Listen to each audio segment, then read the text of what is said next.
यसरी हामीले हलेसी महादेवको बाहिर रहेका जुन घन्टीहरूलाई यसरी देखाउन सक्छौँ। कुनै प्रकारको पाप कर्म नगर्नु, आफ्नो मनलाई नियन्त्रण गर्नु। यहाँ चाहिँ सदा पुण्य कर्म सम्पादन गर्नु, यही नै बुद्धको शासन धर्म हो। बुद्ध शाक्यमुनि भनेर चाहिँ यहाँ लेखिएको छ। यसरी देख्न सक्छौँ। भने यहाँ चाहिँ गणेशको चिन्ने जुन उसलाई देख्न सक्छौँ हामी।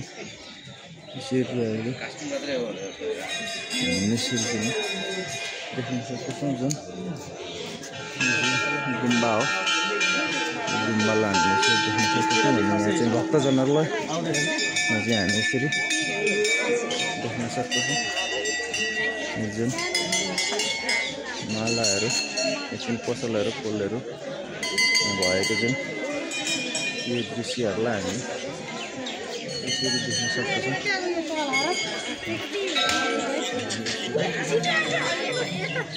जुन गणेश स्थानमा गएको